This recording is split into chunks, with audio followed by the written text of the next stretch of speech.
Bohemia is a district of Paris, bordered on the north by cold, on the west by hunger, on the south by love, and on the east by hope.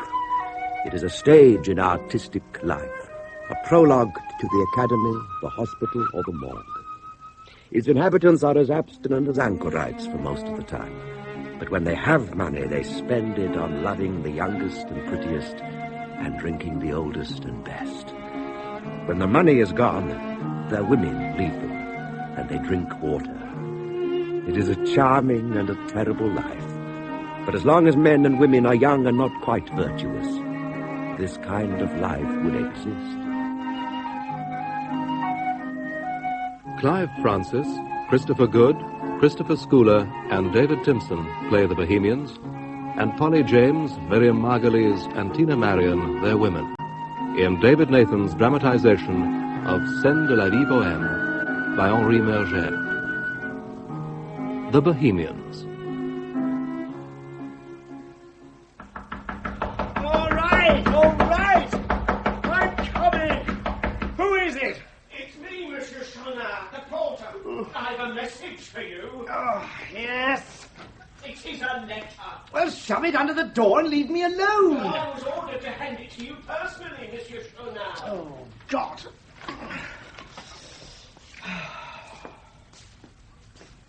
Was she pretty?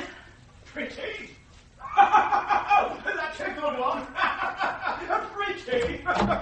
Give it to me, then. It's from Monsieur Bernard. You'll notice to quit. Unless you come up with the rent. 75 francs and not a penny less, he says. Or out you go.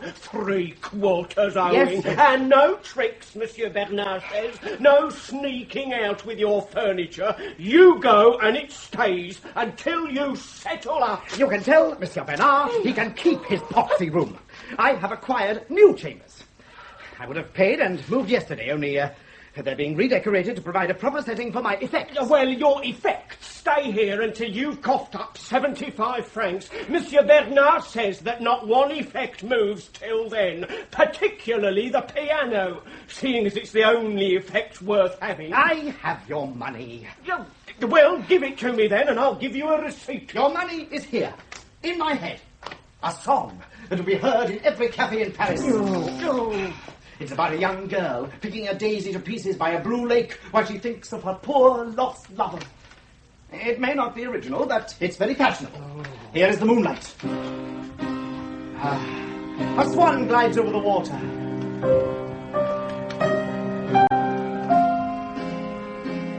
A ripple. Oh, dear.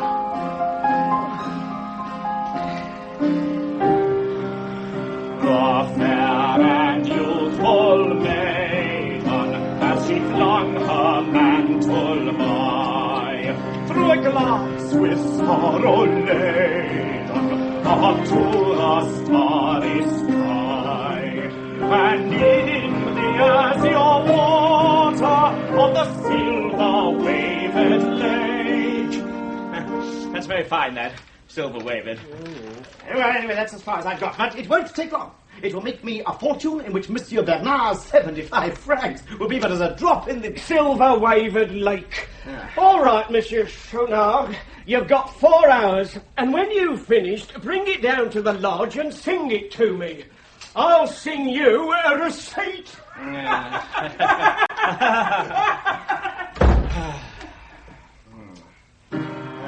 Lake, cake, bake, snake, mistake, break, shake, hake, a hake in the lake.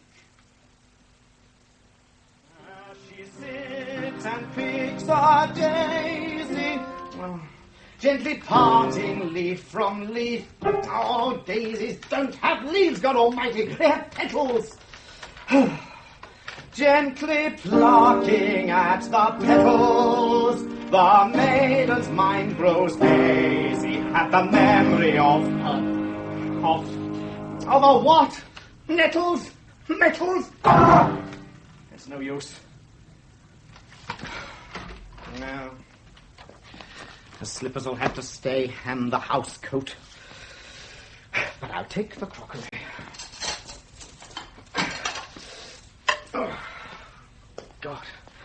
If I fall downstairs with this lot in my pocket, I'll be cut to ribbons.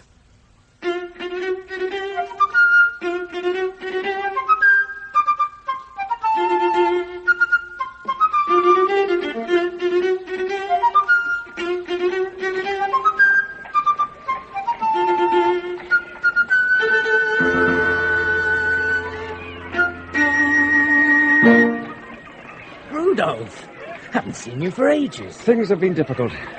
The streets are paved with creditors, but what can you do? On the first day of spring, how could I stay indoors? The police should do something about it. About what? The absolutely scandalous immorality. I was woken up by the sound of bed springs in the next room. I looked out of the window and the girl opposite was taking off her clothes to go to bed with her lover. So what? At 10 o'clock in the morning, I called in a friend and he opened the door an inch and behind him a girl laughed. Everyone's making love this morning. We seem to be the only two in the whole wide and throbbing world who are not actually at it. But what about Louise? That was a lifelong passion, if ever I saw one. Should have lasted at least 6 months. Ah, Louise. The body of a Venus, the face of a nymph, the mind of an ant, and the morals of a rabbit. I spoke to her of the poetry of love, compared her to Eloise, Juliet, Helen. She thought I was talking about old girlfriends. I wrote her a poem called When Beauty Rises in the Morn. And she said she'd read it some other time when she wasn't so busy with her hair. And yet I loved her. Still love her with an undying passion. Well, in that case, what happened? You would not have been the first man to make love with his ears closed. The little idiot went off with a medical student who told her she had the most perfect body he had ever seen. As he was only acquainted with corpses, it is not surprising. All the same, he hit on the truth by accident. For her body was marvelous and spoke a more eloquent language than ever came from her lips. Are you still writing for the Corsair, Mouton? Just about. But I won't be unless you can help me out. Were you at the play last night? Of course. I was delayed by some urgent business, and when I woke up, it was too late. What I'd like is a summary of the plot. What I would like is 5 francs. In that case, some criticism as well. Done. And a few epigrams. Oh, very well. I have a lot of space to fill. Some general opinions about the state of the theatre would be useful. They're a bit worn. There's not a waiter in Paris who hasn't heard them at least a dozen times. How many lines will they fill? About 40. My God, Rudolph, you have very strong opinions. Will you lend them to me? I'll sell them to you. Make it 10 francs. That's half my fee. But it's all my opinions. Do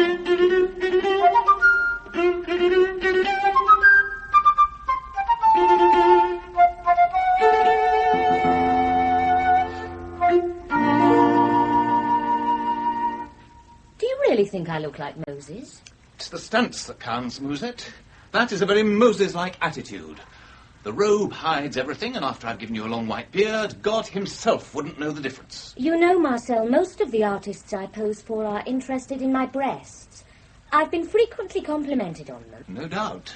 But the subject is the crossing of the Red Sea, and there is little scope for breasts. Now, if it was the worshippers of the golden calf, it would be different. I could get quite a few breasts in there. Maybe I'll do that next. But at the moment, it is the Israelites and the Egyptians and a big wave. No, not that kind of wave. Please keep still. I once knew an Egyptian. A pasha, he told me. He thought my breasts were very fine. I found out later that he came from Algiers and sold brass ornaments, but by then it was too late. This painting will endure longer than brass. It will hang in the Institute and you will be famous. If they ever find out it's you under the beard. Or as Pharaoh. Oh, Pharaoh as well. Without a beard. They had very feminine faces. Came from marrying their sisters. You'll be more recognizable as Pharaoh than as Moses. But not the breasts. They were not that feminine. How many people will be in your picture? About 160 in detail. Several thousand more in a kind of blur. On the left are the children of Israel looking back in amazement. The Egyptians are on the right, and towering over them is an immense wave. They've just seen it, and they're looking pretty amazed too. I knew an Israelite as well, Mr. Solomon. Oh, you know, the one with the junk shop at the corner of the Rue Houchette. He wanted me to pose for him. Though I don't think he's ever held a brush in his life. I'll have to stop for the time being. I'm moving rooms today. New place isn't far, and we can continue there. But what's wrong with this room? I've been here a month, and I'm tired of it. Besides, it's too small, and I don't like clutter. The new room's much bigger. Clutter? sir? A mattress on the floor, your easel and some canvas screens? That's not much clutter. Not much. Those screens depict the interior of a Venetian palace. Look, a ballroom. Its chandeliers gleaming, a balcony hanging over water, a great reception hall full of Louis XIV's chairs and tables and escritoires. You won't find many rooms around here with furniture like that.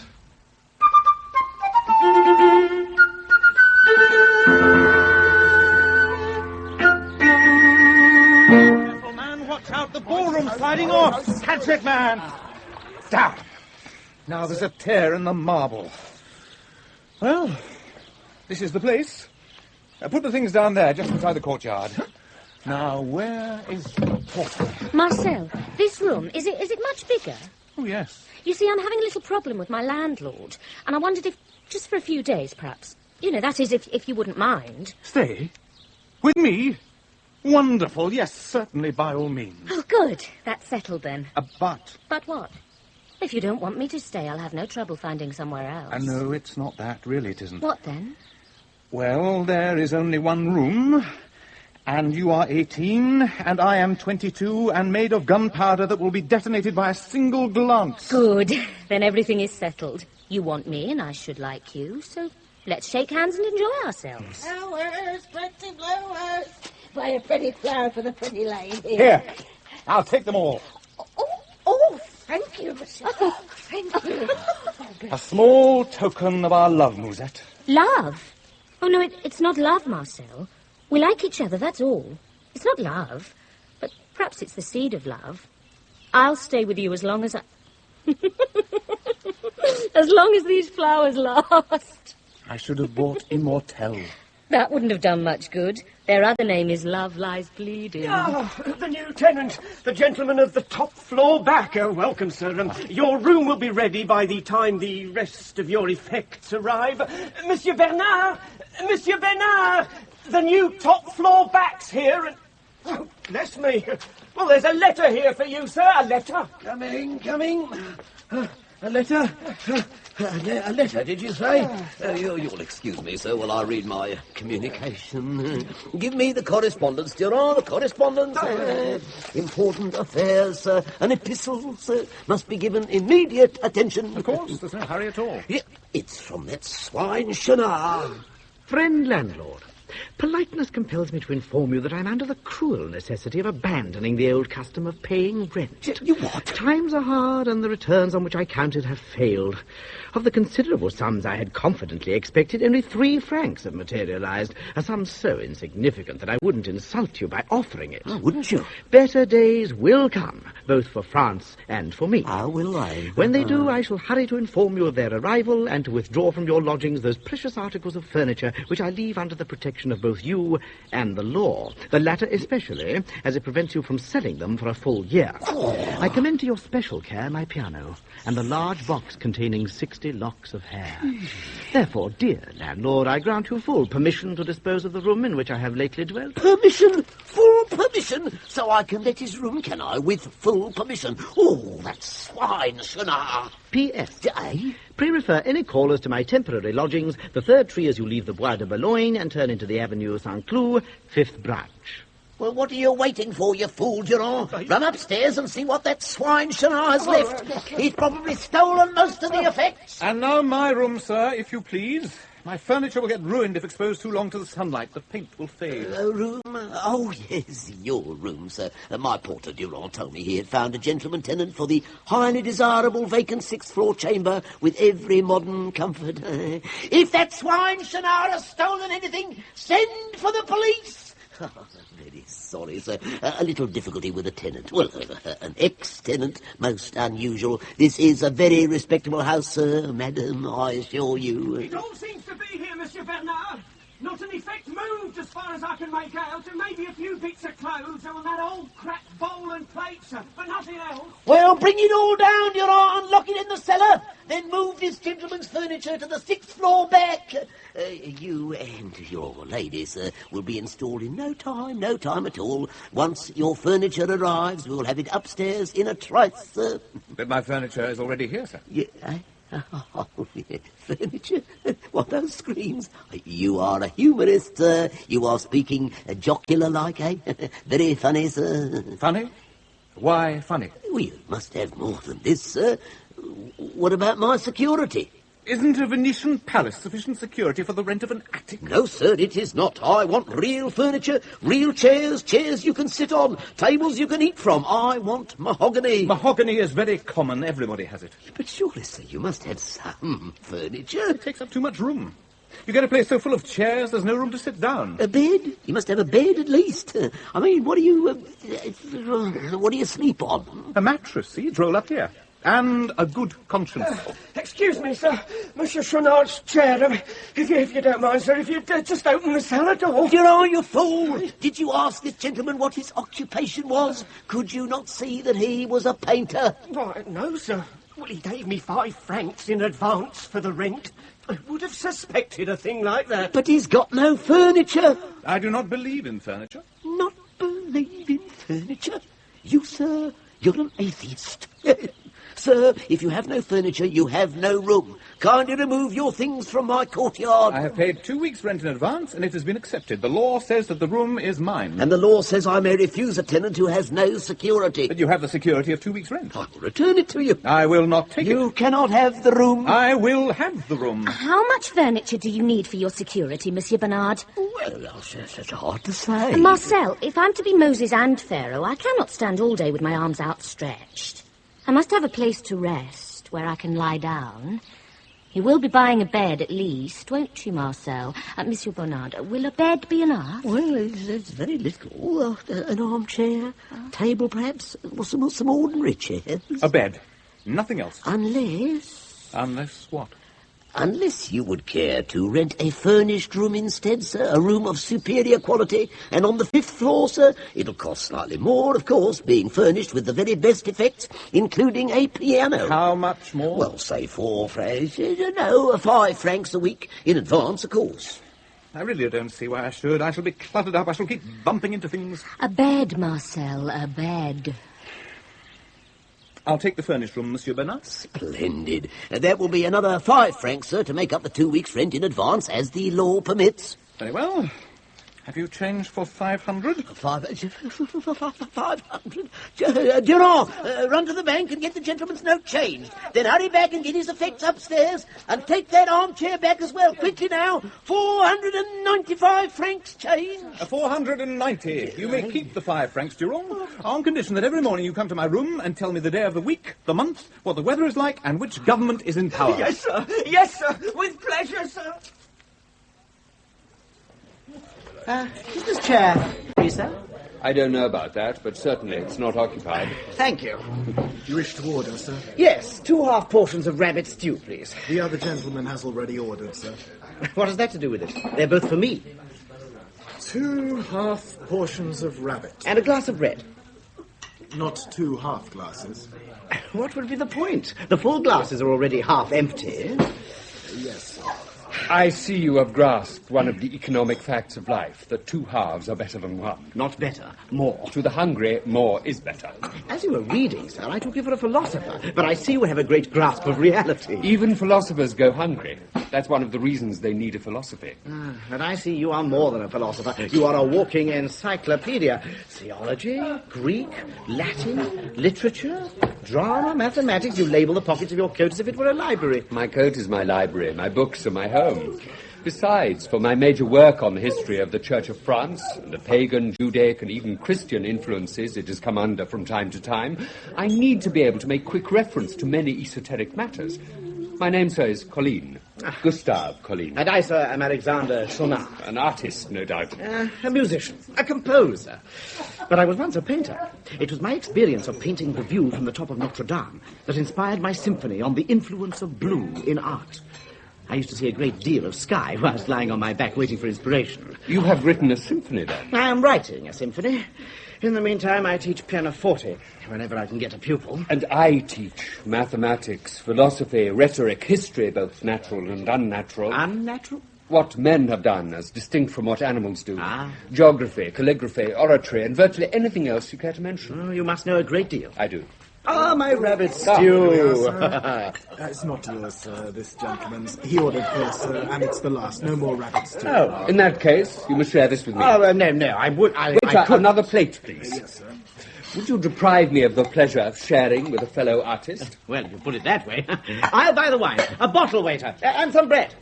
It seems that we are very fortunate. There's a head in this stew that indicates without doubt that it comes from a rabbit. The configuration of the skull is unmistakable. I once studied biology. Science must be a great comfort. It is so certain about things. I hope you will let me keep the head. I know some people don't like it, but I consider it to be a great delicacy. One man's head is another man's treat, as Robespierre said. Oh, but if you really like it, have it by all means. I thought you said you wanted the head. So I did, and so I have. I think you must be mistaken. When I have it here, it's just emerged from the gravy. So you have. The only explanation I can think of is that we are honoured by partaking of a bicephalous rabbit. By what? Bi-two-cephalous-headed. It comes from the Greek.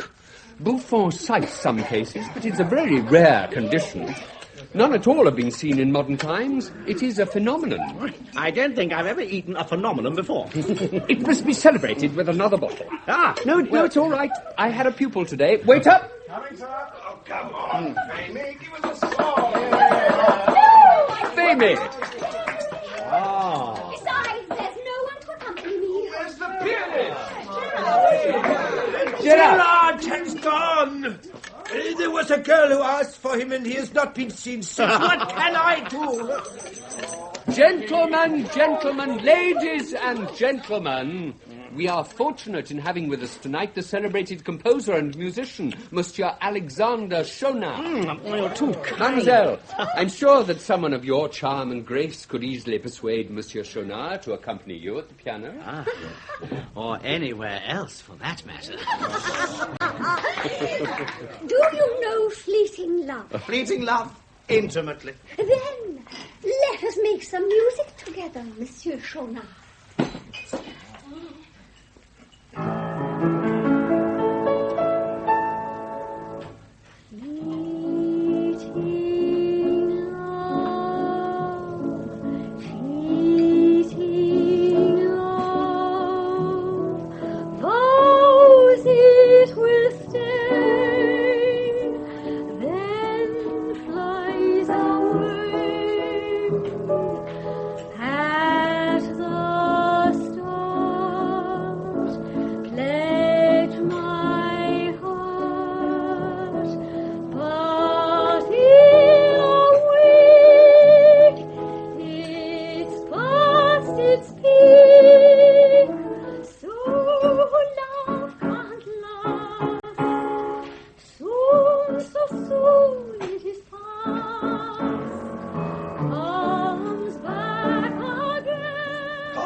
Sit down and take a glass of wine.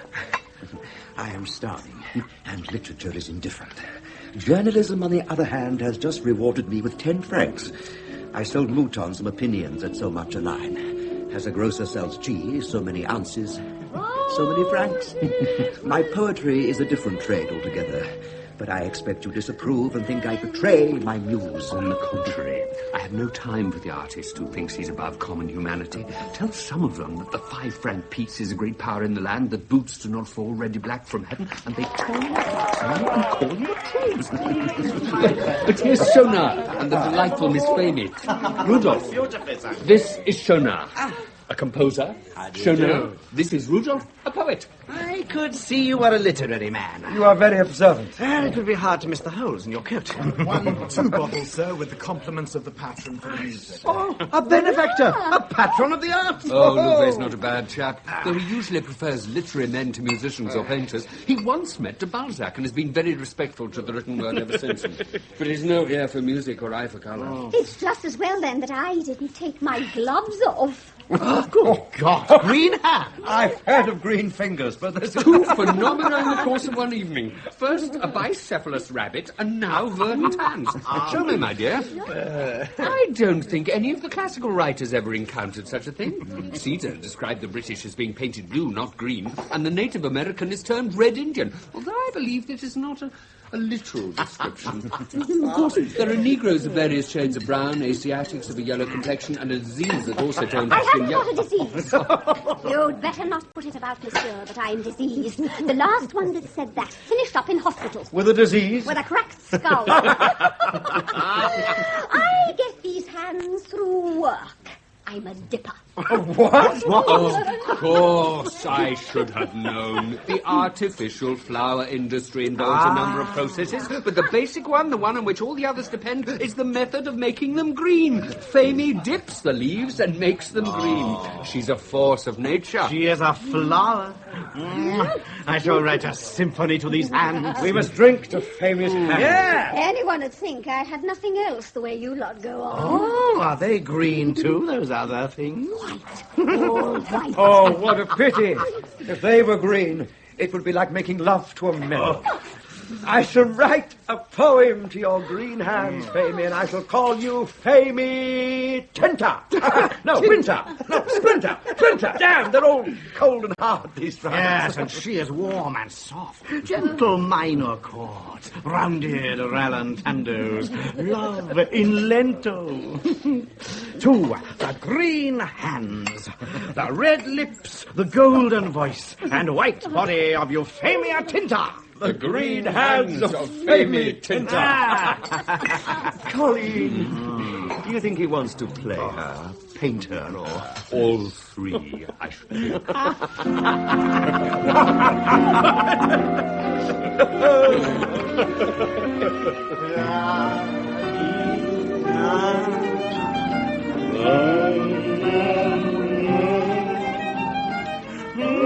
Famie was a grisette.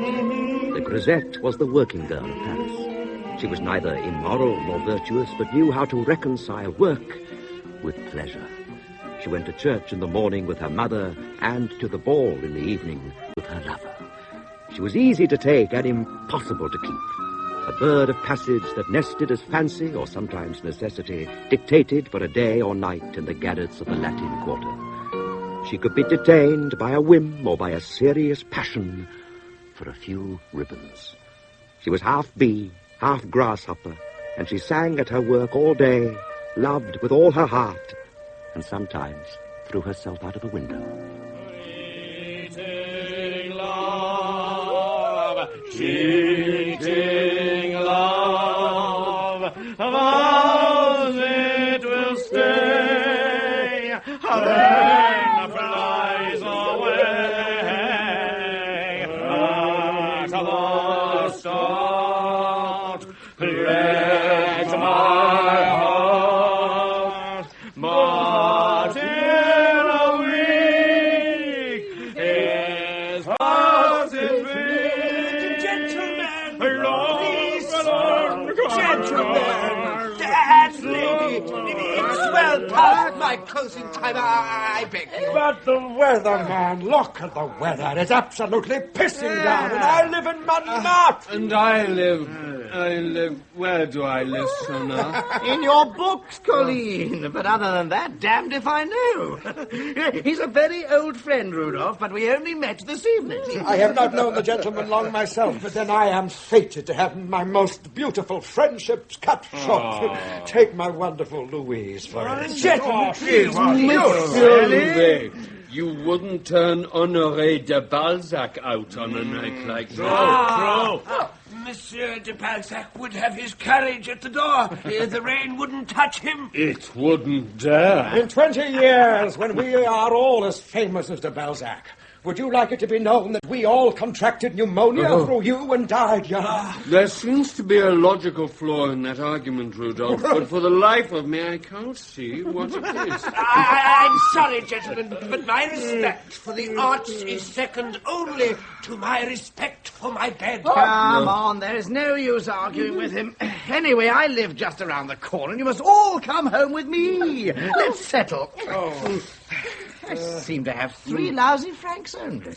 Colleen, you work it out, and I'll pay you my share tomorrow. Share? What share? Sharing is for bookkeepers and clerks. We give what we have, and I believe I have enough. And I think... No, I will settle. Then I'll get some food and drink to take back to Shaw's. And move back. 6 bottles, if you please, and some pate. A party! I said pate. It amounts to the same thing. A pate party! And Famie will sing for us. I'll sing. Why do I only love poor men? We are rich in everything but money. And whenever I do meet a rich man, I hate him. Believe me, Alexander, Yes, my I would friend. never go with a rich man if it wasn't for the money. Why do I only love poor men? Why can't she fall for the rich? Our holiness who makes her thrill through and through, and most of her lovers are pushed for a sou. And though she could get lots of dresses, she's never been given a stitch. For the man I advance on to start a romance. Her ribbons to hold up their pants.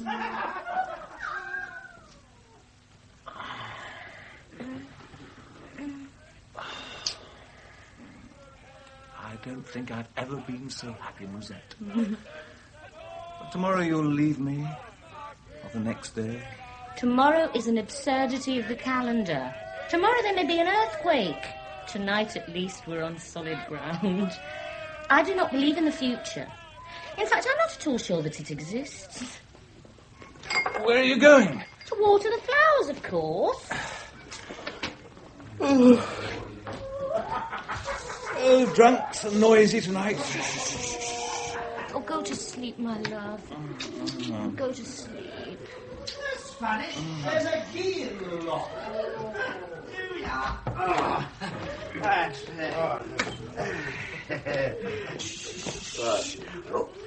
Good God, there's a man in my bed. You wish to see me about something?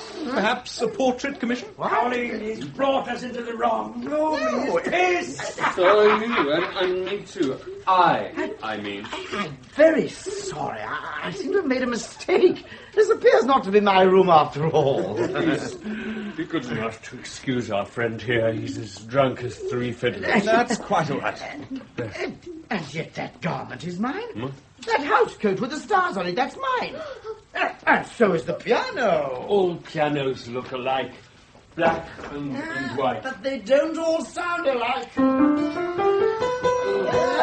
There can't be 2 pianos with that particular vile fault. Nor 2 house coats like that, spangled with stars. Memory of a past love. Altogether gone now, Famie. Did you by any chance buy this piano and this house coat from that thieving porter?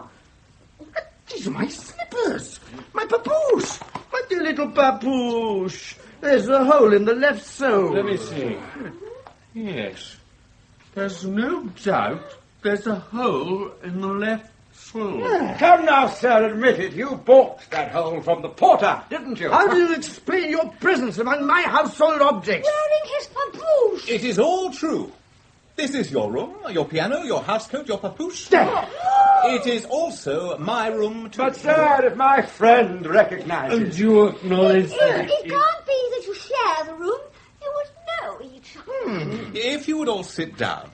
No, not on the bed, please. I have a friend somewhere under the covers. You didn't tell me, Marcel, that you were expecting company. Alexander! Oh, it was not mine, Famie, not mine. She wasn't here when I left. Nor, for that matter, was this painted palace.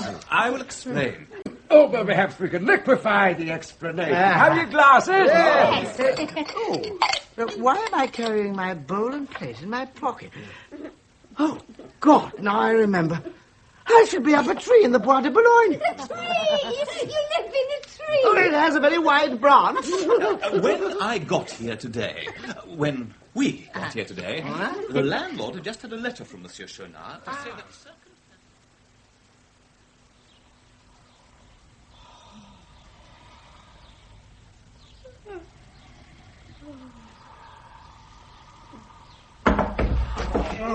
Sir, it is the month of April, 1840. There is mud in the streets, and His Majesty Louis Philippe is still King of France. Good God, Monsieur Chenard, what are you doing here? I flew from my tree, tapped the window with my beak, and when it was opened, I and my friends flew in.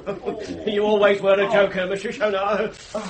You are joking, aren't you, sir? Your Honour, our arrangement was that you should inform me of the state of the weather and the government. No other conversation was requested, and none will be permitted. Kindly go to the nearest restaurant and bring us breakfast for 6. Yes, sir. At once, sir.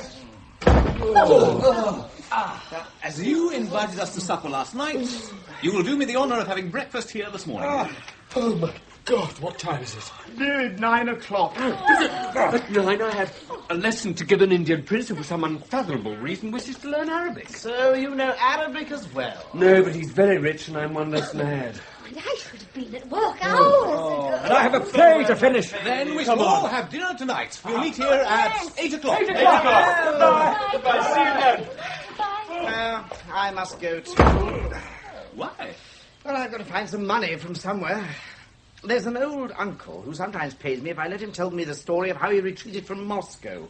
And he wants me to write a piece of music about it, but I keep telling him you can't make music out of a defeat. Well, maybe a Russian could, but not a Frenchman. But you will be back at 8. No, I don't think so. Oh? It would not be fair to Fanny.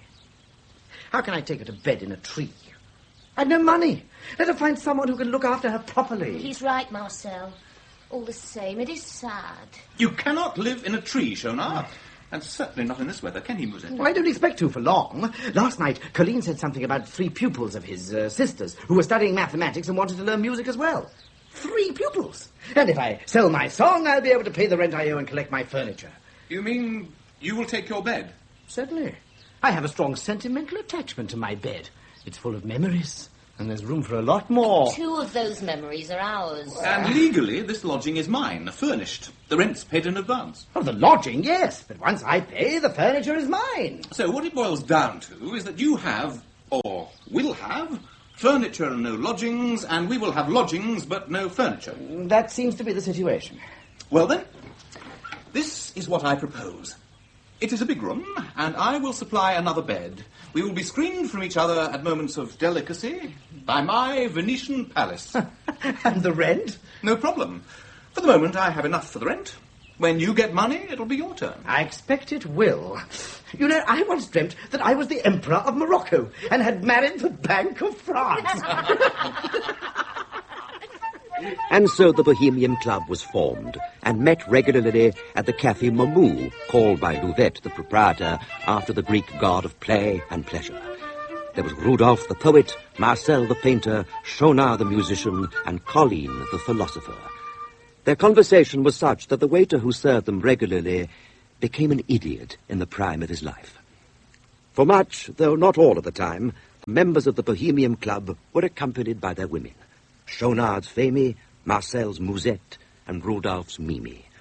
Colleen was never seen with a woman, but it was supposed that one sat at home deformed in mind and body by the task of copying his philosophical works in a neat hand. Mimi was one of those sickly Parisian flowers that are born and grow up in the shade and go mad with joy when at length they see the sun one day.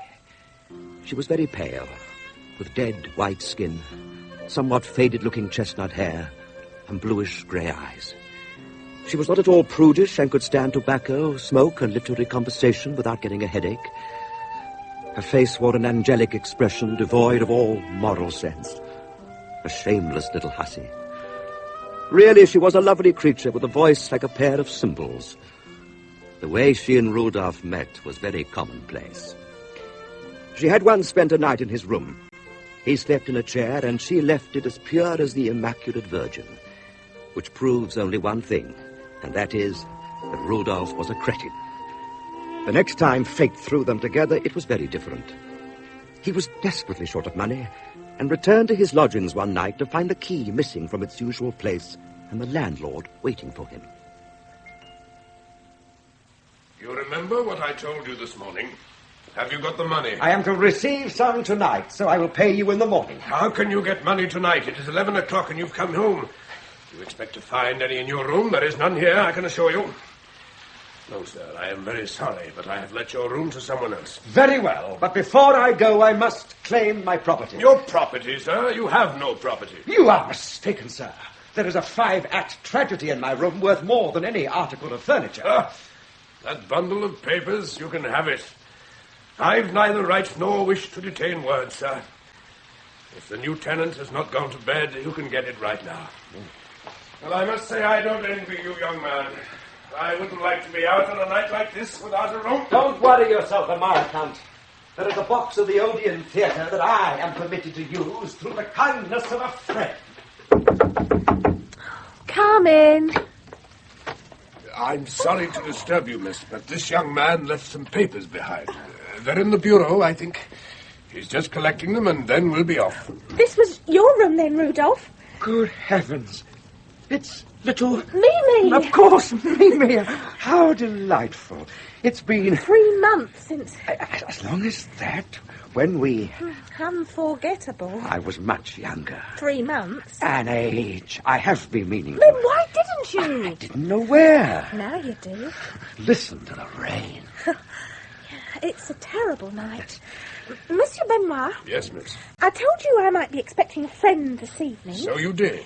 Well, this is the gentleman. Well, he should have said. He didn't know. In that case, Good night. good night, miss. Sir. Oh, my dear Mimi. Are you hungry? Oh, you are a dear, dear girl. I'll make something to eat. Oh, soon. Oh, you know, Yes, Rudolph. you could never have turned me out on a night like this. Good night. Why not? You have the bump of hospitality. The very next day, Mimi and Rudolph found a room in the same house as Marcel and Musette and Chonin and Femi, and they all lived together very happily for several weeks. The couples were united by the registrar of the district and official of the Ministry of Caprice. Sometimes, though, the unexpected happens. You know, Musette, this is very serious. I don't know how it came about. We must have been very clumsy. We didn't take enough precautions. Is it really serious? Could hardly be more serious, Rudolph. The fact is that this lady and I have just made an alarming discovery. We are in love with one another. We must have been attacked by it while we were asleep. Have you any proof? Don't you think you could be exaggerating? It seems pretty certain.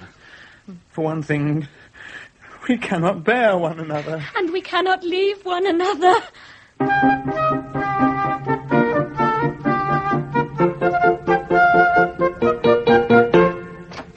Mimi, I have news. Musette dotes on Marcel and will not leave him. Oh, poor girl. She has such a good appetite, too. And for his part, Marcel is head over heels in love with Musette. Poor wretch, him being so jealous. That is true. We're both pupils of Othello. Never mind that. How's my dress going? Yesterday I wrote enough for 2 sleeves, and today I've done enough to pay for the bodice. How many pages will be needed for the skirt? That depends. But as you aren't very tall, I reckon that 10 pages or 50 lines with 8 words to the line should be enough to get a decent length of material. I know I'm small, but it mustn't look as if it's been skimped. Dresses have been worn very full this year, and I would like nice, large folds so that it rustles as I walk. In that case, I'll get in an extra word a line, and you will rustle beautifully. Oh.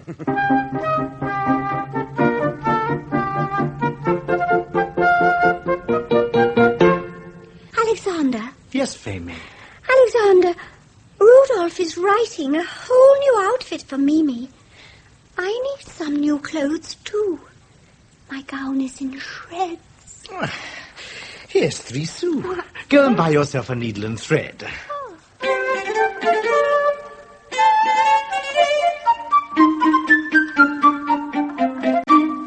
We really must do something about the girls.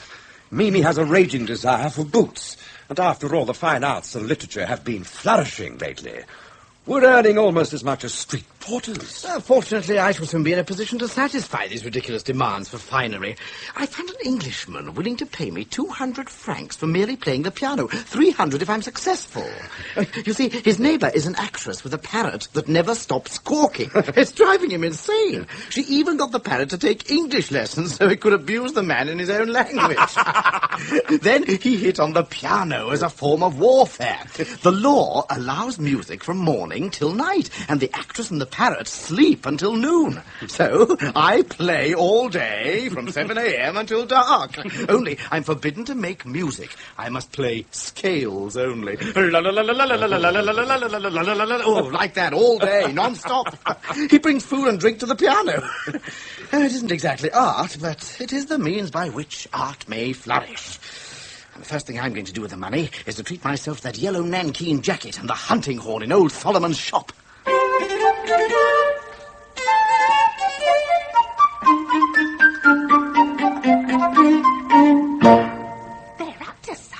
I know they're up to something. They found 3 other women. Oh, they're certainly excited about something, but I don't think it's other women. Marcel gives me constant proof of his devotion. So does Alexander.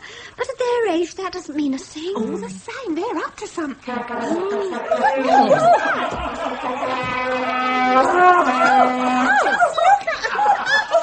gloves! And new trousers! I smell a They've murdered someone. I have died an owl and been reborn a peacock. I am a dazzling sight. In the street, poor people stopped and stared at me as I went by. The children asked for alms, and I gave them a franc. Women asked for nothing, and I gave them a smile. Life is a thing of beauty.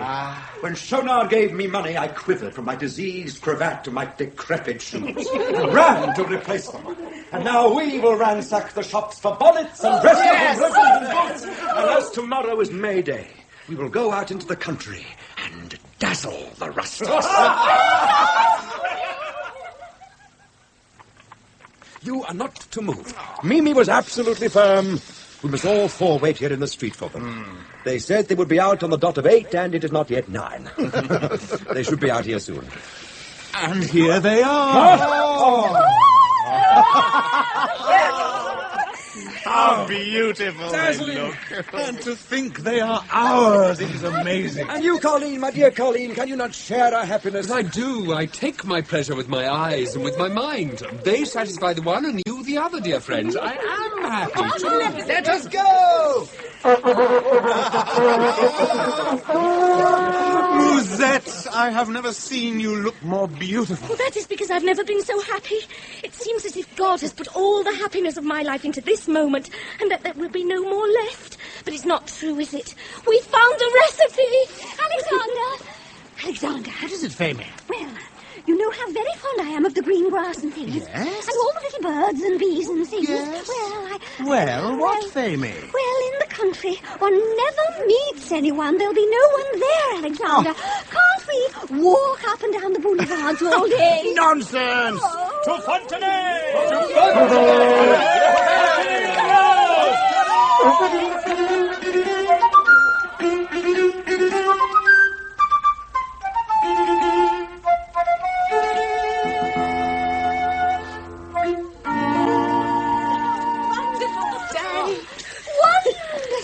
My legs are dropping off. Feet, oh, my poor feet. It was heavenly.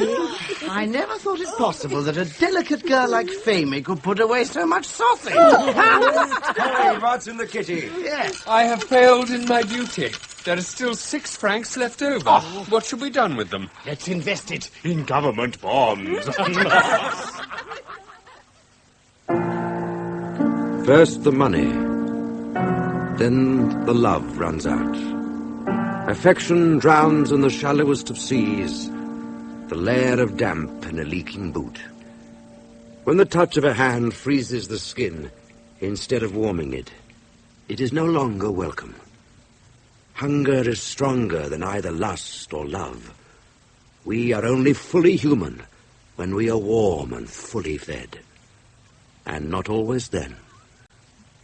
I'm not lying. I stayed the night with Lucille, I swear. You have been unfaithful, you slut! I would never do that, Alexander. Alexander. I stayed the night with Lucille. We were talking. It got late. Oh, it was so bad I stayed. Why won't you believe me, I Alexander? don't believe you, you little whore, because I stayed the night with Lucille. So you're going too, Musette? What would you have me do? I stayed for 6 months with a man who feeds me on lettuce leaves and soup. I spend half the day starving and the other half dying of cold. He dresses me in cotton, and his idea of a night out is a cup of coffee and a glass of water. As love costs nothing, we are rich in that, but everything else is in short supply. If silk dresses were not so dear, and if I were not so fond of at least one good meal a day, I'd stay with my painter. At least he doesn't beat me like Chenard beat Femi. I don't blame her for leaving. Chenard's got a vile temper, even when he's not hungry. It's about time you started to think about yourself a bit more as well, Mimi. But I love Rudolph. Besides, where would I go? Love Rudolph? Come off it, Mimi. I know you've been seeing that young Viscount.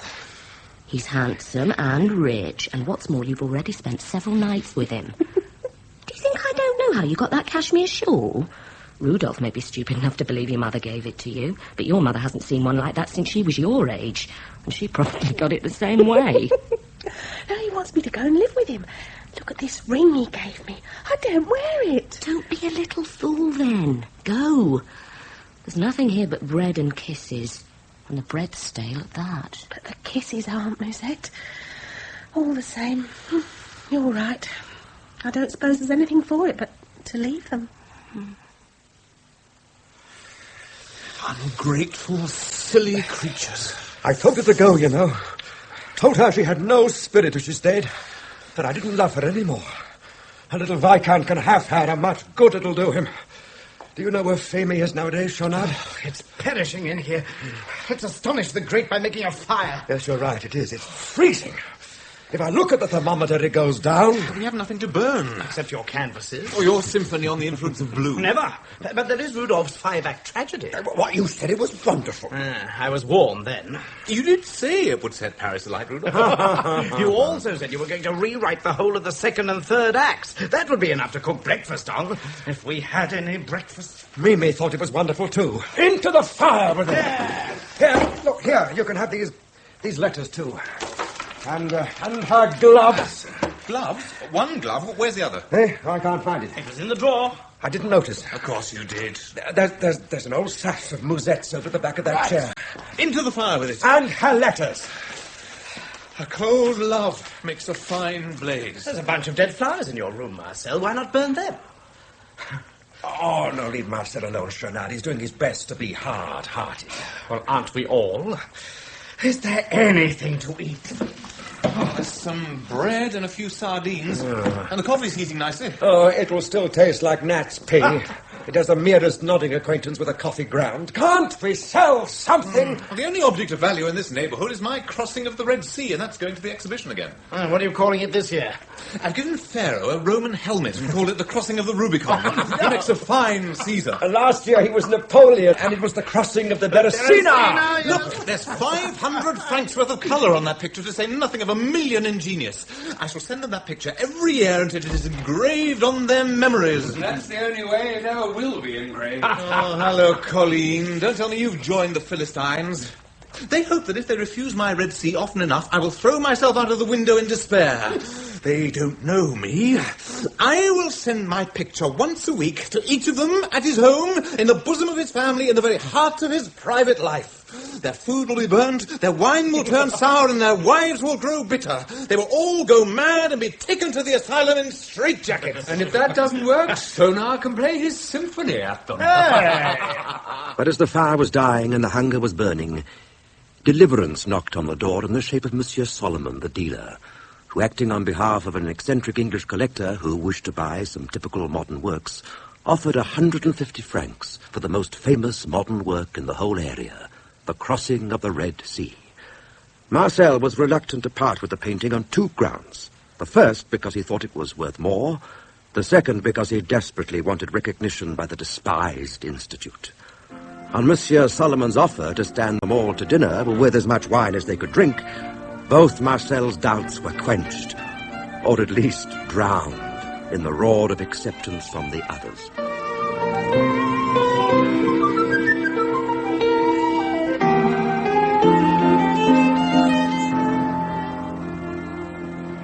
very fine meal old Solomon treated us to last night.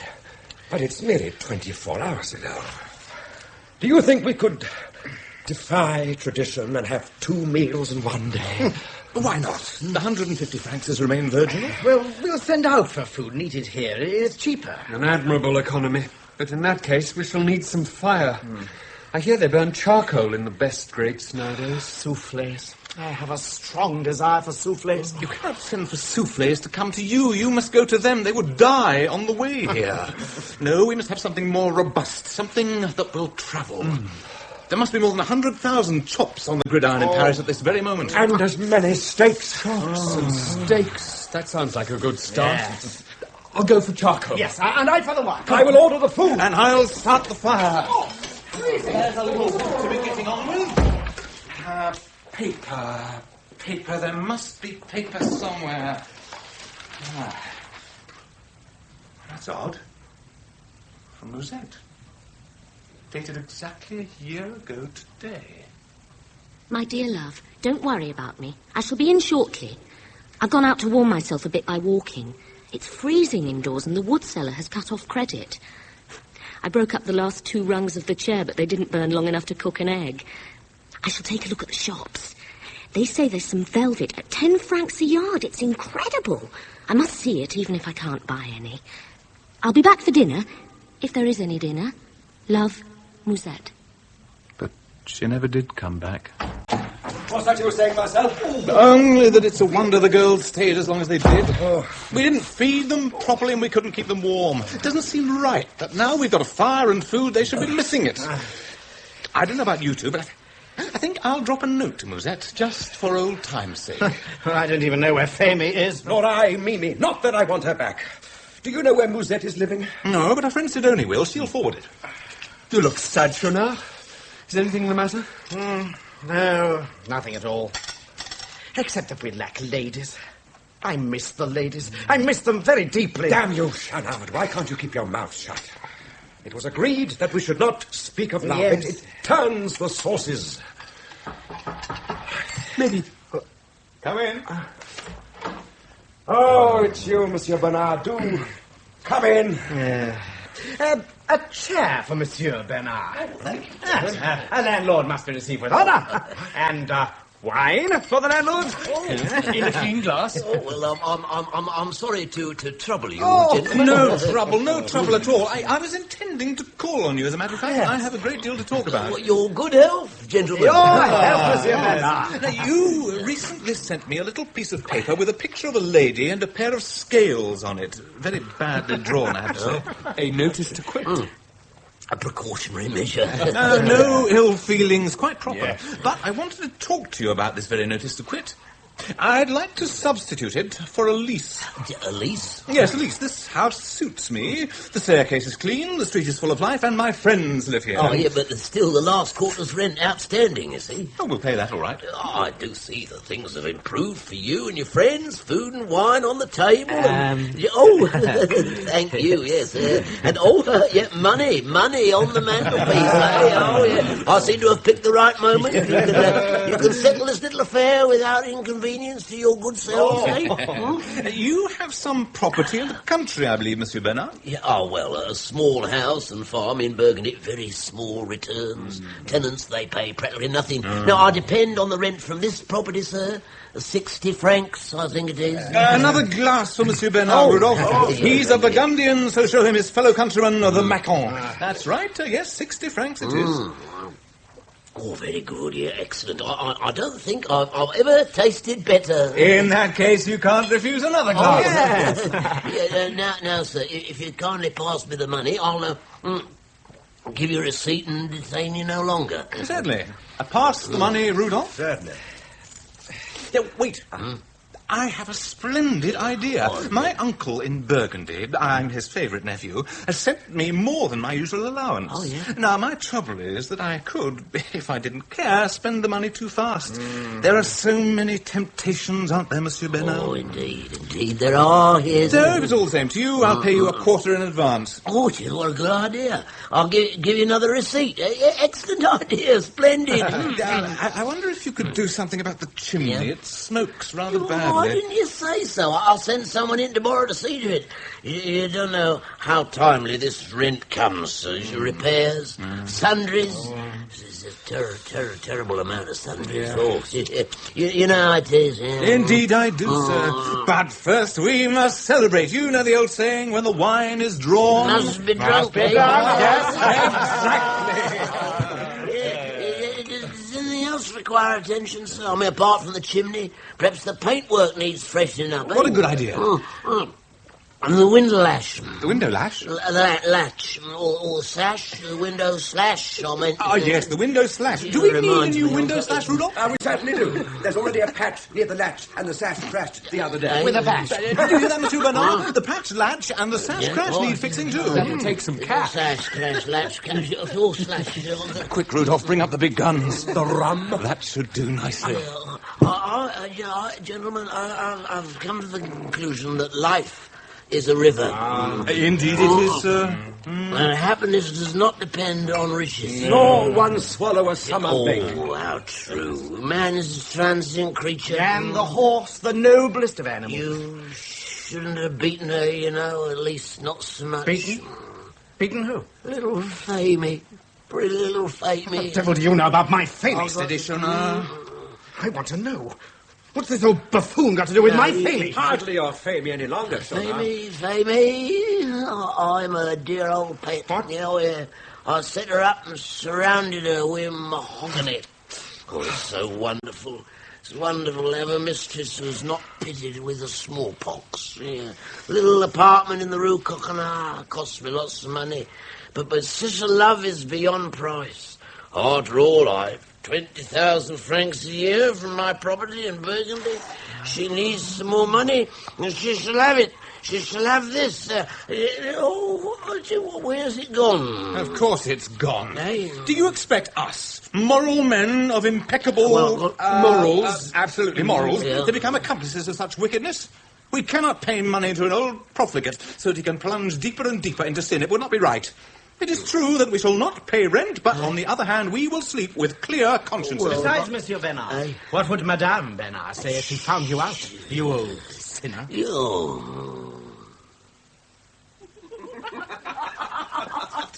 Oh, but did you see his face, Maurice, when Sidonie told him he was as green as a cucumber and twice as damp behind the ears? I remember it distinctly. It was at that point that he turned as red as a cherry and his mouth was so dry he could only stutter. Mariette! Madame? Quickly, girl, take these things. I'm soaked. Oh, yes, Madame.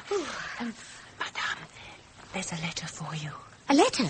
Then give it to me. There's no need to whisper, you stupid girl. I have no secrets, have I, Maurice? No, you tell me everything, even those things I don't wish to know. Marcel. My dear girl, I have money in my desk, an apoplectic stroke of luck. We have a big feed simmering on the stove, some fine wines and a fire burning, just like respectable citizens. Come and pass an hour with us. We will probably eat for a week, so don't be afraid of being late. So long since I heard your laughter. Rudolph will compose poems to you, and we will drink all manner of things to our dead and gone loves, with liberty to resuscitate them. Between people like us, the last kiss is never the last. You know, I do believe if it hadn't been so cold last year, you would never have left me. You jilted me for a bundle of firewood and because you were frightened of getting red hands. You were right. But now there is a fire. Come and warm yourself. With as many kisses as you like. Maurice, I'm going out. Out? To dinner with a friend. But you can't. You promised to come to the minister's soiree. Another time, there's a good boy. It's an old friend who invites me to dinner, and real dinners in that house are as rare as eclipses. But you promised. I'm going. You may leave me if you like, but Marcel is the best fellow in the world, and the only one I've ever really loved. But look what I've given you, Musette. If his head had been gold, he would have melted it down to give me rings. And now that he has a little fire, he invites me to come and warm myself. I was very happy with him. He had the gift of making me feel. I'll come back to you, unless you shut me out. You couldn't say plainer that you don't love me. Oh, come on, Maurice. You're far too sensible to begin an argument over that. You keep me like a fine horse in your stable, and I like it, because I love luxury, noise, glitter, and fun. Do you always find such accommodating lovers as I am? One day when I was driving in the Champs-Élysées with my English lord, I met Marcel and his friend Rudolph. They were both on foot, both in rags and as muddy as two water dogs. I'd not seen Marcel for 3 months. I thought my heart was going to jump out of the carriage window. We talked for half an hour while the whole of fashionable Paris drove past. Then Marcel offered me a bunch of violets he had bought for a sou, and I fastened them to my waistband. When he said goodbye, my English lord wanted me to call him back to invite him to dinner with us. I kissed him for that. That's my way, Maurice. And if it doesn't suit you, you should say so at once, and I'll take my slippers and nightcap. It's sometimes a good thing to be poor, then. No, not at all. If Marcel had been rich, I should never have left him. Musette had never looked more seductive, more beautiful. She had an instinctive genius for being a woman. She was a coquette before she was christened. Marcel was the only man she ever loved, and she was on her way to him, almost running, when suddenly it began to snow, and being near her friend Sidoni's house, she took shelter there and found them at cards. When she left Sidoni's, she did not go to Marcel after all. There was a young man at the card party who had never had a mistress, so she went off with him. Don't ask me why she should do that when she was so in love with Marcel, but she did. Meanwhile, the feast had lasted 5 whole days, and on the 6th... Damn. What's the matter, Colleen? The matter is that there are only 30 sous left. 30 sous? That's going to play the very devil with our diet. I anticipate a severe shortage of truffles. Is there any more charcoal? It's getting cold. No. I'll go. Musette! Oh. My dear, dear Musette! You're trembling. What's the matter? I'm freezing. Oh, we had such a good fire yesterday. I see I've come a little too late. Yes. Why? Why? You were not free then? I not free? I'm always free. There are 5 chairs here, and that's an odd number. Besides, one of them is a ridiculous shape, fit only to be burnt. Here. Now, Colleen, Shonard, it's time for us to go. Yes. Where are you going? To buy some tobacco. In Havana.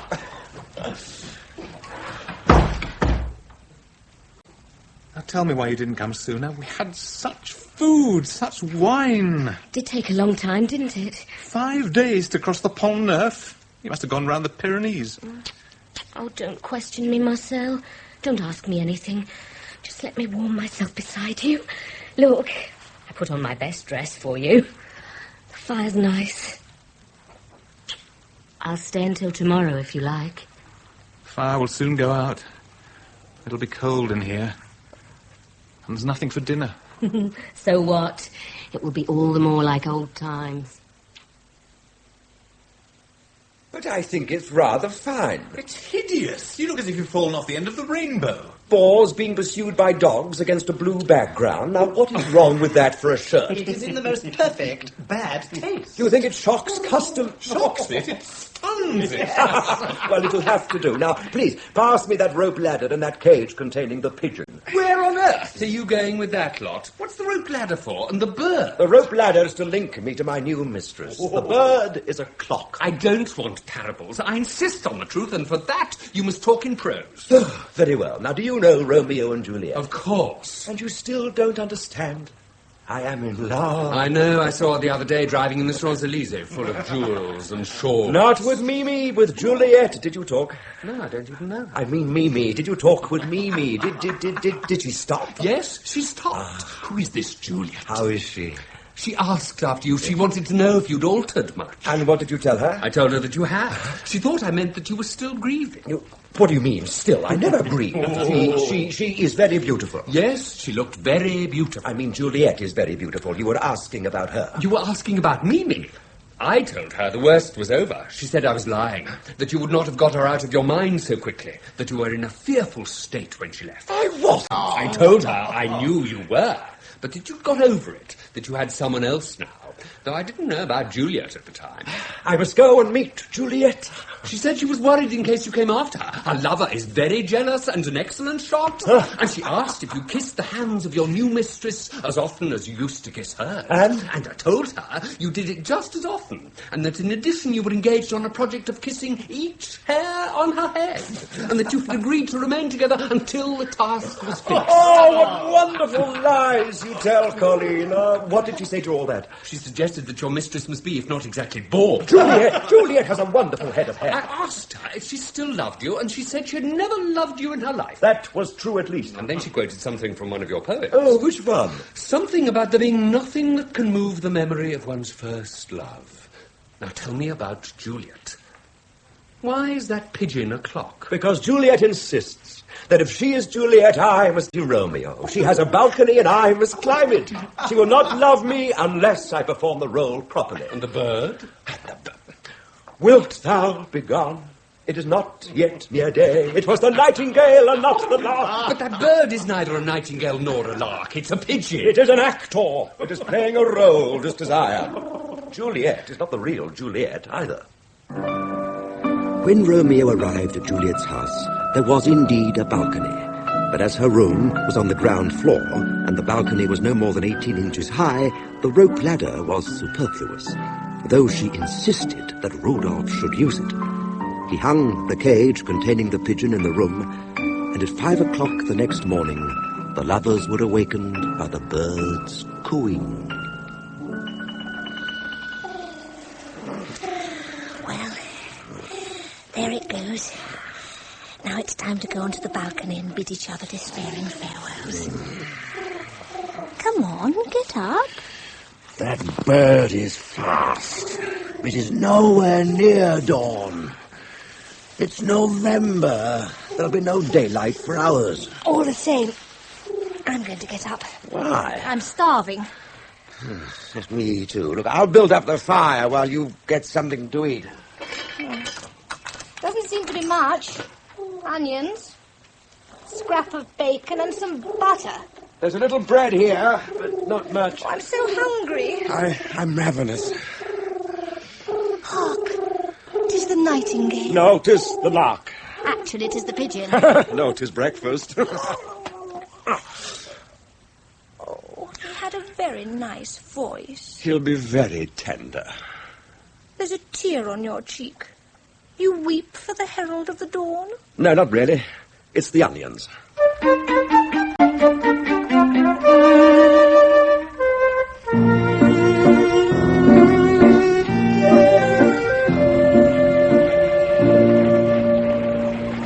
Christmas and we're broke again.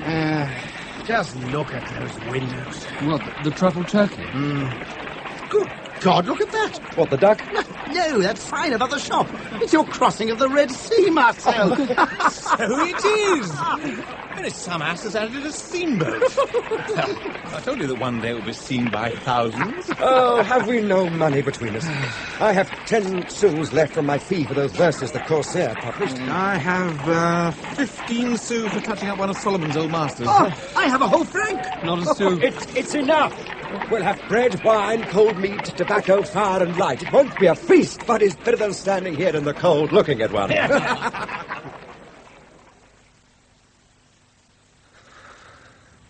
fire's going out. Well, the logs are damp. You still haven't burned that bunch of dead flowers, Marcel.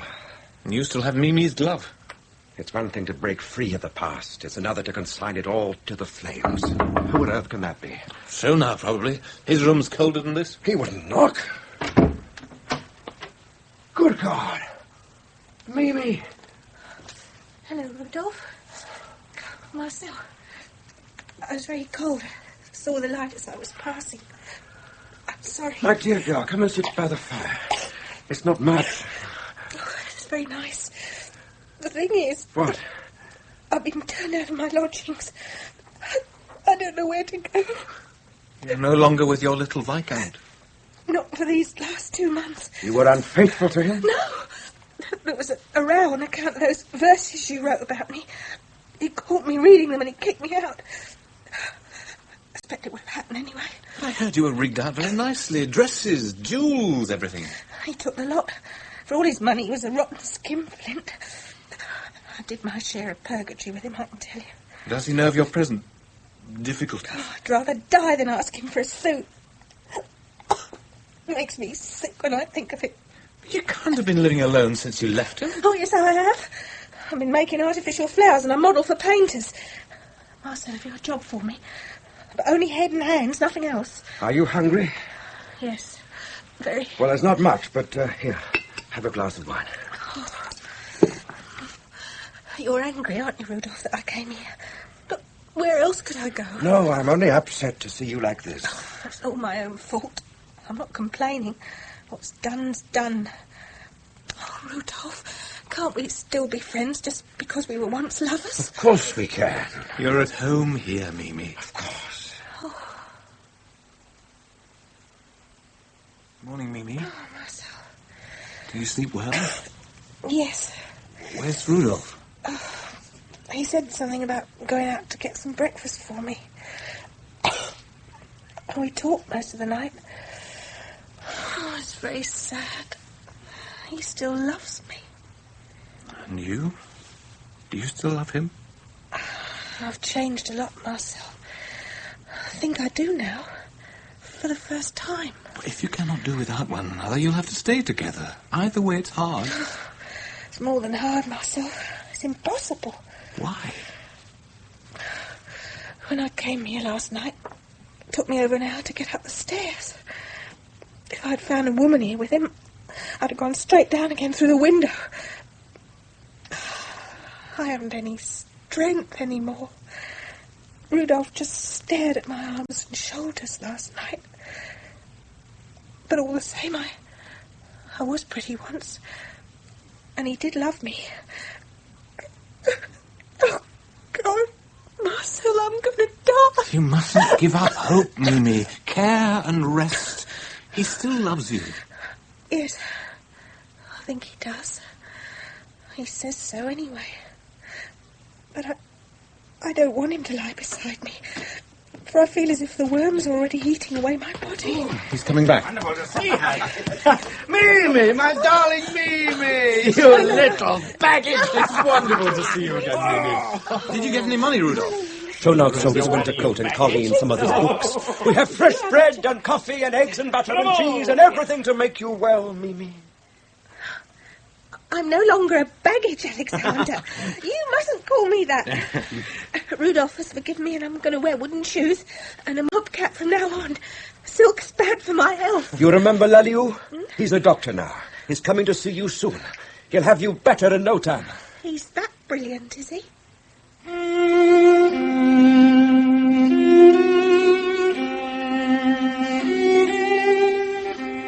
Well, Laliou, you simply cannot keep her here.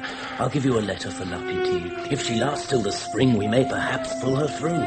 If she stays here, she'll be dead in a week. She'll refuse to go. She wants to stay here. Take her in tomorrow. Today, if you can. Of course I'll go, Rudolph. God. Doctor's right.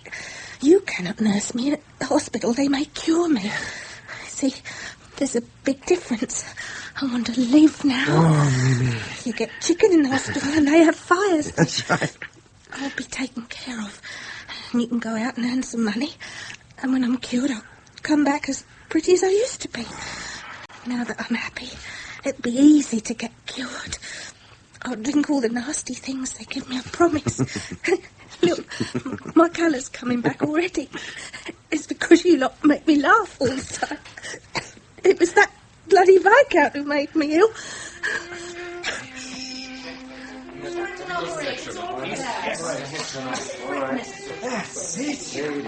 There we are. Come along. Sit down now, gently. Now do what they tell you, and eat what they give you. Oh, don't worry, Rudolph. I'll be good. Bring me some flowers. Some violets, if you can. It doesn't smell very nice. Now, don't you worry. I'll bring you flowers. All right? Until Sunday. Yes. Goodbye, Mimi. Oh, sure enough. Bye, Mimi. Bye, Mimi. Colleen. Yes. Yes. Rudolph! Rudolph, take me home. I don't want to stay here.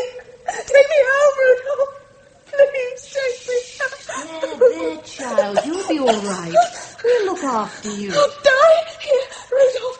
Please take me home. Rudolph, please. Please. Twice more, Rudolph and the others visited Mimi, and the day after their last visit, Rudolph received a note from a medical student whom he had asked to keep an eye on her. The note said, My dear friend, I have very bad news for you. Number 8 is dead. This morning on going through the ward, I found her bed vacant. And though Rudolph did not cry, he did not go home for a week. Occasionally he was seen shambling through the back streets, dirty, and often drunk. Then he cleaned himself up at a friend's and returned home. On the way, he met the same medical student. Rudolph! It's good to see you. Am I forgiven? Forgiven? For what? For the pain I caused you. For the mistake. What the devil are you talking about? What pain? What mistake? I put a note under your door the day after I told you about Mimi. Didn't you get it? I haven't been home for a week. So you haven't seen her? Who? Seen who? Oh, God. Mimi! I made a mistake. I'd been away from the hospital for a couple of days, and when I got back, Mimi's bed was empty. So I asked the sister what had become of the patient. She told me she'd died during the night, but it was someone else. What? Mimi had been moved to another ward. When was this? The day before yesterday. I must see her!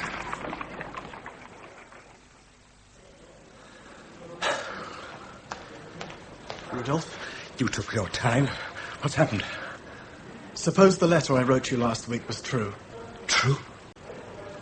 This morning at 4 o'clock. Take me to her. I want to see her. She's no longer there. She's in that van. It collects the unclaimed pauper corpses. Would you like me to see you home? No, thank you. I need to be alone. And I was alone for a while. I couldn't even bear the company of the others, of Schaunard, of Marcel and Colline. You complain of the sadness of Mimi's death? But times were not always happy in Bohemia. And I am not pledged to make you laugh. Of course, I was Rudolph, a fancy name which Jean, who was Schaunard, thought ridiculous. But it was then the fashion for fancy names, and my own name, Henri Murger, would not have been suitable. Too plain. They wanted someone with a romantic name as hero, or however you wish to describe the kind of role I played in this, in this episode. Colline was made up of two people. Wallon, a theological student, and Trapadou, who was a complete mystery, for he never said anything. Marcel was Champfleury. All survived, though there were many others who could not endure the harshness of the life and left it for one kind of death or another. Jean inherited his father's toy factory and became a rich bourgeois. And I am expecting Champfleury at any moment. He remained Musette's friend and occasional lover for many years. Her real name was Mariette Roux. I don't think she ever loved anyone but Marcel. Once she showed him the ivory box containing the 40,000 francs she had earned, if not by the sweat of her brow, then by the grace of her body. A few years ago, she decided to take a ship to Algiers, and she was drowned in a freak storm, along with her gold and her ivory casket. Oddly enough, the vessel carried a consignment of Jean's toys, dolls, clockwork, rabbits, that kind of thing.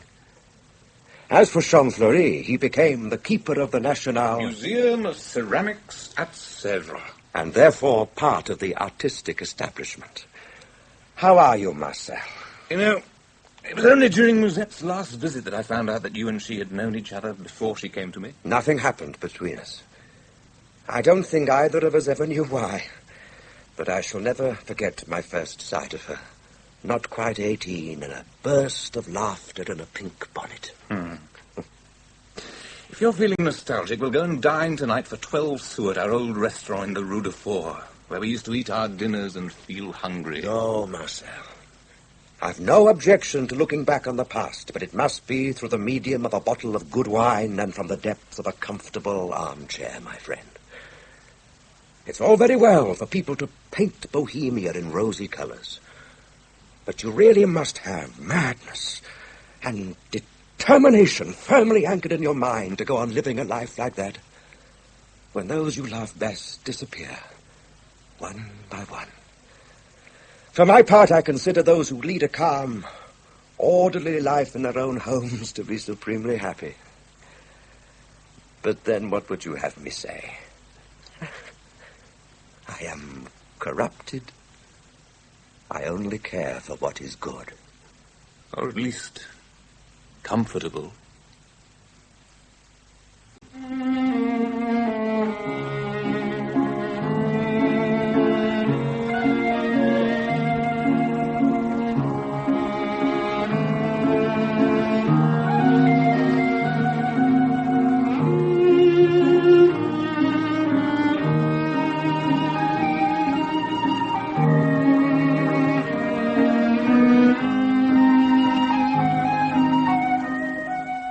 In The Bohemians, Clive Francis played Rudolph, Christopher Good, Colleen, Christopher Schuyler, Marcel, and David Timpson, Schonard. Polly James played Feme, Miriam Margolyes, Mimi, and Tina Marion, Musette.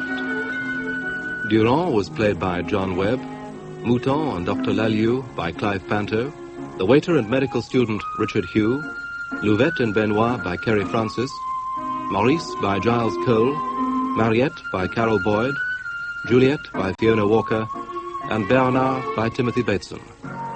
The music, based on Valse Grise by Maurice Jaubert from the film Un Carnet de Bal, was arranged and played by David Timpson, with Gustav Clarkson viola and Michael Hurst flute. The Bohemians was dramatized by David Nathan from Scène de la Vie Bohème by Henri Merger, and directed by Ian Cotterill.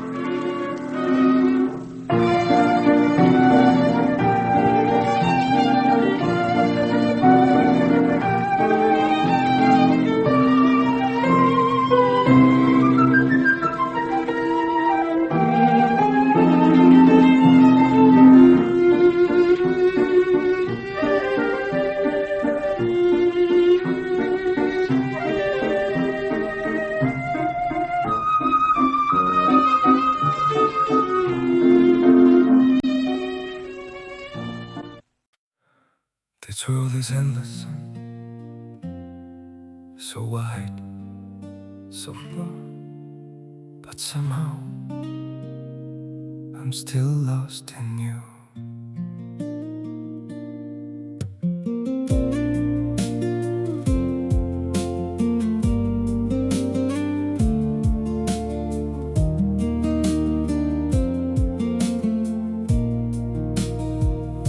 The streets are full of moving shadows, countless places I could go.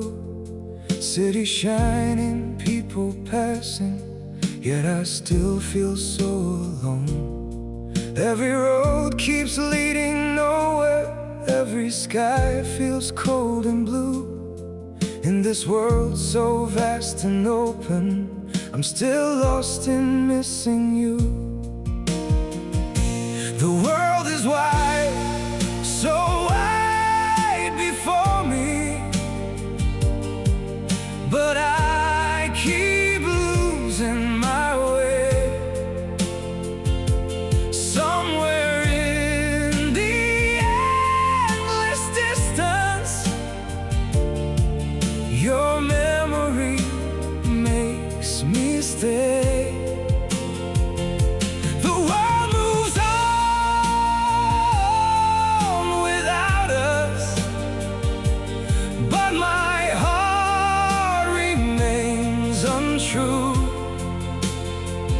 For no matter where these feet may wander, I'm still lost in missing you. I have tried to outrun silence, tried to leave your ghost behind, but your name still echoes softly through the corners of my mind. The world is wide, so wide before me, but I keep losing my way. Somewhere in the endless distance, your memory makes me stay. The world moves on without us, but my heart remains untrue. For no matter where these feet may wander, I'm still lost in missing you. Maybe someday I'll stop searching for your face in every crowd, but until that day, this broken heart will keep calling your name out. The world is wide, so wide before me, but I keep losing my way. Somewhere in the endless distance, your memory makes me stay. The world moves on without us, but my heart remains untrue. For no matter where these feet may wander, I'm still lost